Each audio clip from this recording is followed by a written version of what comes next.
Mean राशि वाले व्यक्तियों, आपके लिए साप्ताहिक राशिफल में 15 से लेकर 21 सितंबर का यह सप्ताह कैसा रहने वाला है, इसका राशिफल और नक्षत्र फल और निजी तौर पर जो है इस राशिफल को कैसे देखते हैं, तीनों बातें आपको यहां बताने जा रहा हूं।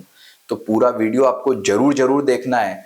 आर्थिक उठापटक रहने वाली है। क्यों रहने वाली है भैया? ये जो मंगल ग्रह है ये अष्टम भाव में आकर के मचा रहा है दंगल, आया था ना पिछले दिनों, इसलिए तो आपको क्या क्या प्रिकॉशंस रखने हैं। ऐसा नहीं है कि केवल नेगेटिविटी होगी, अच्छे फल भी रहेंगे और आपको इतना गहराई और डीप में जाकर के बताऊंगा। और एक बात ध्यान रखना, सब मीन राशि वालों का एक जैसा फल नहीं होता है। कैसे इसको देखा जाता है व्यक्तिगत तौर पर और इस कॉमन राशिफल को पर्सनल तौर पर कैसे देखें, वो सारे सिद्धांतों की बात करेंगे। तो सबसे पहले आप हमारे चैनल को सब्सक्राइब नहीं किया तो कर लीजिए, बेल आइकन क्लिक करें ताकि हर सप्ताह आपको जो है हमारा वीडियो का नोटिफिकेशन मिलता रहे। और इस चैनल को हाइप करो भाई, इस वीडियो को हाइप करो ताकि ज्यादा से ज्यादा ये है मीन राशि वाले व्यक्तियों तक पहुंचे, उनका लाभ हो। तो आइए जानते हैं, शुरुआत करते हैं सबसे पहले स्वास्थ्य के मामले में। हेल्थ के मामले में सप्ताह आपके लिए अच्छा कहा जा सकता है। सोमवार मंगलवार का टाइम इतना बेटर नहीं है क्योंकि इन दिनों में जो है चंद्रमा आपके चौथे भाव से ट्रांजिट करेगा, थोड़ी दिक्कत या परेशानी दे सकता है, मानसिक उठापटक दे सकता है, लेकिन उसके बाद अनुकूलता रहेगी। लेकिन भाई मंगल अष्टम भाव में, और जब मंगल अष्टम भाव में आता है तो हेल्थ के मामले में इतना अच्छा नहीं मानते हैं। कई बार ये एक्सीडेंट भी करा देता है, कई बार दिक्कतें परेशानियां ज्यादा देता है। तो आपको क्या करना है, ओम अम अंगारकाय नमः मंत्र का जप करना है और मंगल की कारक वस्तुओं का दान करना। चूंकि आपके लिए महत्वपूर्ण ग्रह है इसलिए बहुत ज्यादा आपको ध्यान रखना, उपाय जरूर करें। आर्थिक पक्ष वाली बात करते हैं। आर्थिक पक्ष को हिला दिया है मंगल ने, अष्टम भाव में आ गया, धन भाव का स्वामी, इसीलिए मैंने लिखा है आर्थिक उठापटक। आर्थिक उठापटक आपके जीवन में ज्यादा रहेगी, सतर्क रहो, मंगल का उपाय करो। जो बोला था सब कुछ बेटर होगा, कोई दिक्कत नहीं। लेकिन ये ध्यान रखना सभी मीन राशि वालों के लिए ऐसा इश्यू नहीं है, किन के लिए ज्यादा है किन के लिए कम है, आगे बात करेंगे। अब बात करते हैं आपके पारिवारिक सुख में। तो पारिवारिक सुख में मामला ठीक है, परिजनों का अच्छा सहयोग आपको मिल रहा है, माता पिता सभी का, बंधुओं का, यानी कि इस मामले में ये सप्ताह बहुत ही शानदार वाला है, रहने वाला है। और उनकी राय लो भाई, सुनो उनको, उनकी बात को सुनो। ऐसा नहीं हवा में उनकी राय को उड़ा दो, बहुत काम आने वाली है आपके। विद्यार्थियों की बात करेंगे, विद्यार्थियों के लिए सप्ताह बहुत एनर्जी वाला है, शानदार फल वाला कहा जा सकता है। लेकिन कब से? बुधवार से। बुधवार के पहले आपको सतर्क रहना होगा, कॉन्सेंट्रेट रहना होगा, काम जो है वो अच्छे से करें। कोई एग्जाम है तो उसमें भी आंसर वगैरह प्रॉपर लिखें और सभी से अच्छा व्यवहार करें। बात करते हैं आपके जो है वैवाहिक सुख में या लव लाइफ में कैसा समय है। तो लव लाइफ का समय बेटर है। बुध का राशि परिवर्तन करके आपका 7th हाउस में आना अच्छा कहा जा सकता है। जीवन साथी के साथ में एक बेहतर सामंजस्यता दिखाई देती है, यानी कि इस मामले में समय बहुत ही शानदार पॉजिटिव बना हुआ है, अच्छा बना हुआ है। लेकिन भाग्य उतना बेटर नहीं है। तुला राशि में जब से मंगल आया भाग्य हो गया डाउन। अब आपको विश्वास रखना होगा अपने पराक्रम पर, मेहनत करो, मेहनत करोगे रिजल्ट मिलेगा, भाग्य के भरोसे मत बैठना, ये मूल मंत्र है इस सप्ताह का। और अब बात करते हैं आपके व्यापारियों के लिए। तो भाई व्यापारियों के लिए समय जो है वो अनुकूल कहा जा सकता है। आप बेशक अपने काम को आगे बढ़ाओ, कोई दिक्कत परेशानी नहीं है, मेहनत करो, अच्छे फलों की प्राप्ति होगी और समय बेस्ट है आपके लिए।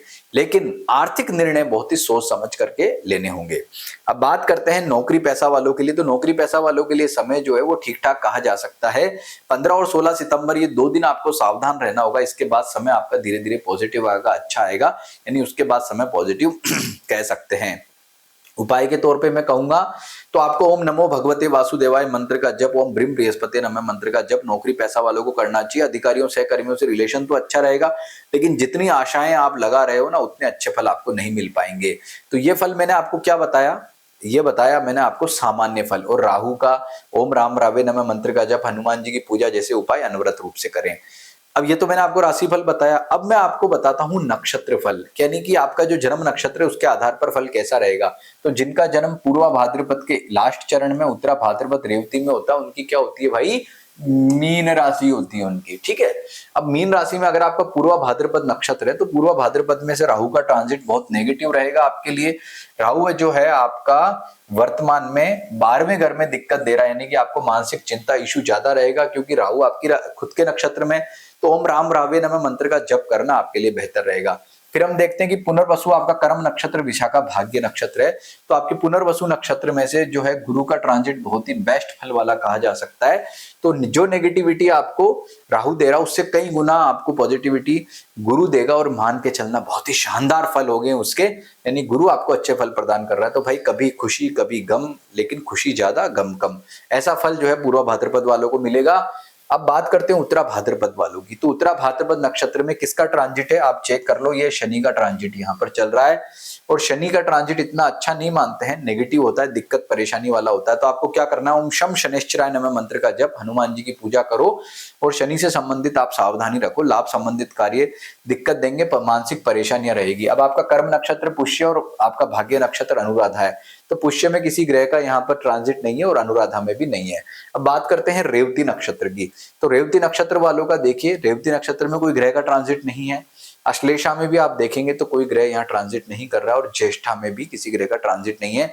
यानी कि जो मीन के जितने भी सामान्य फल बताए थे वो सभी आपके ऊपर जो है वो लागू होंगे एज इट इज रेवती वालों पर। ये बात की मैंने नक्षत्र फल की। अब ये देखो, जैसे फॉर एग्जाम्पल अभी मंगल आपका नीच यहाँ पर अष्टम भाव में आया, तो ये किनको ज्यादा पीड़ित करेगा, ये प्रश्न अगर हम बात करें, क्योंकि सभी मीन राशि वालों के लिए तो नेगेटिव नहीं है।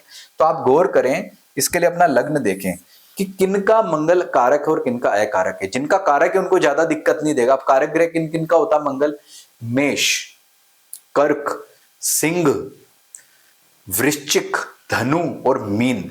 ये जिनका लग्न है, जिनका लग्न वो है और जिनकी राशि मीन है, उनके लिए कोई दिक्कत नहीं है, मंगल परेशान नहीं करेगा, टेंशन मत लो, सामान्य उपाय से सब ठीक हो जाएगा। लेकिन जिनका लग्न वृषभ है, मिथुन है, कन्या है, तुला है, मकर है या कुंभ है, उनके लिए मंगल ज्यादा दिक्कत देगा। एक तो ये सिद्धांत जान लिया आपने। अब भिन्नाष्टक वर्ग देखते हैं। भिन्नाष्टक वर्ग में देखो मंगल तुला में कितनी रेखाओं पर बैठा है। अगर आपके भिन्नाष्टक वर्ग समझ में नहीं आ रहा भाई क्या होता है, हमारे पास तो ये कुंडली नहीं है, तो हमारे यहाँ से आप मंगवा सकते हैं कुंडली बना के। आप ये चेक करो कि आपका मंगल भिन्नाष्टक वर्ग में कितनी रेखाओं पे। अब चूंकि वो अष्टम में नेगेटिव में है, अगर 0, 1 या 2 रेखाओं पे बैठा तो कोई टेंशन नहीं, मंगल पावरलेस है, कुछ नहीं बिगाड़ेगा। लेकिन यही मंगल 7, 6 या 5 रेखाओं पर होगा तो टेंशन ही टेंशन है भाई, पावरफुल मंगल है, नेगेटिव हाउस से आया, बैंड बजा देगा। इसलिए क्या है, आप ये चीज चेक कर लो। यानी कि ये 2 चीज, तीसरा नक्षत्र फल, बाकी राशि फल तो आपको बताया, इन चारों को मिक्स करके आप ये पर्सनल तौर पे जान पाओगे कि ये सप्ताह आपके लिए कैसा रहने वाला है सभी क्षेत्रों में। तो भाई मेरी गारंटी, इतना डीप गहराई में जाकर कोई व्यक्ति आपको राशि फल नहीं बता सकता इतने बढ़िया प्रेजेंटेशन के साथ में। तो प्लीज चैनल को सब्सक्राइब जरूर करके जाना। प्रत्येक सप्ताह आपको ये वीडियो मिलता रहे, बेल आइकन क्लिक करना और हाइप करो ताकि ज्यादा से ज्यादा लोगों तक पहुंच सके। तो भाई मैं तो आपके शुभत्व की कामना करता हूं। मैं चाहूंगा कि हर सप्ताह आओ, अपना राशिफल में ये जान लो, जो जो जानकारियां मैं इतनी गहराई से बता रहा हूं और उसका लाभ लो। निश्चित तौर पे हमारी ये सूचना आपके लिए बहुत ही मार्गदर्शक के रूप में सिद्ध होने वाली है। नमस्कार।